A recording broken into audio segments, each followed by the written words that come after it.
महान शास्त्रज्ञ डॉक्टर रघुनाथ माशेलकर. ते 6 वर्षाचे असताना त्यांच्या वडिलांचे निधन होते. घरावर दुःखाचा डोंगर कोसळतो. मग पोटासाठी एक मुलगा अतिशय गरीब परिस्थितीत गोवा येथून आईबरोबर मायानगरी मुंबईला येतो. गिरगावच्या चाळीत राहतो. मुंबईच्या पालिकेच्या शाळेत शिकतो. आयुष्यातील कमीत कमी 12 वर्षे अनवाणी चालतो. सार्वजनिक दिव्याखाली अभ्यास करतो. घर चालवण्यासाठी आईचे शिवणकाम, इतर पडेल त्या कामात मदत करतो. हे सगळे पाहून मनात खूप मोठे होण्याचा वणवा पेटतो. पुढे तो इतका मोठा होतो की पद्मश्री, पद्मभूषण, पद्मविभूषण या भारतातील अनेक सर्वोच्च पुरस्कारांनी तो सन्मानित होतो. तो मुलगा म्हणजे भारताचे नाव वैज्ञानिक क्षेत्रात जगाच्या नकाशावर नेणारे महान शास्त्रज्ञ डॉक्टर रघुनाथ माशेलकर.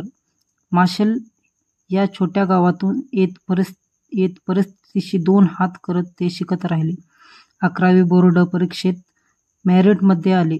शिक्षण अर्धवट राहते असे वाटत असताना यावेळी टाटा ट्रस्टची स्कॉलरशिप मदतीला धावून आली. पुढे रासायनिक अभियांत्रिकी विषयात PhD मिळवली, तीही वयाच्या 23व्या वर्षी. डॉक्टर यांचा उल्लेख आला की आठवते ते त्यांनी अमेरिकेसारख्या बलाढ्य देशाबरोबर दिलेल्या हळदीच्या स्वामित्वासाठी पेटंट दिलेला लढा. अमेरिका हळदीच्या पेटंट वर आपला हक्क सांगत होती, पण यावेळी पुराण ग्रंथातील अनेक संदर्भ देत अभ्यासपूर्ण दावा करत ही लढाई भारताने जिंकली. त्या काळात भारतासारख्या विकसनशील देशाने अमेरिकेला आव्हान देणे सोपी गोष्ट नव्हती.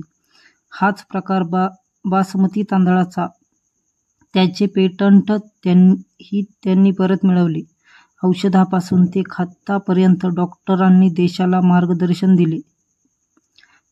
त्यांनी पारंपरिक वैद्यकशास्त्र, आधुनिक वैद्यकशास्त्र व आधुनिक विज्ञान यांचा जो संगम घडवला ते चित्रकूट डिक्लेरेशन म्हणून प्रसिद्ध आहे.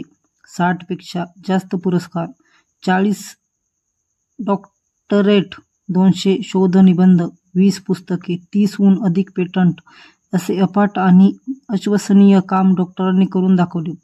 परदेशातील करोडो रुपयांची नोकरी लाथाडून हा माणूस सुरुवातीला 2100 रुपये महिना पगारावर भारताची सेवा करायला हसत हसत तयार होतो. ज्या पुस्तकात न्यूटनसारखा महान शास्त्रज्ञाची सही आहे तेथे सहीचा मान मिळवणारी पहिली व्यक्ती म्हणजे डॉक्टर रघुनाथ माशेलकर. डॉक्टरांनी यशाच्या नव्याने अर्थ स्पष्ट केला तो असा, तुमचा सुद्धा विश्वास बसला पाहिजे की आपल्यामध्ये सुद्धा काही अर्थ आहे. संधी उगवत्या सूर्याप्रमाणे असतात. जास्त वेळ वाट पाहत नाही. याच संधीच मेहनतीने सोने केले की आपण यशस्वी होतोच. तुम्हाला दिलेली माहिती आवडली असेल तर शेअर करा, सबस्क्राईब करा आणि लाईक करा. धन्यवाद.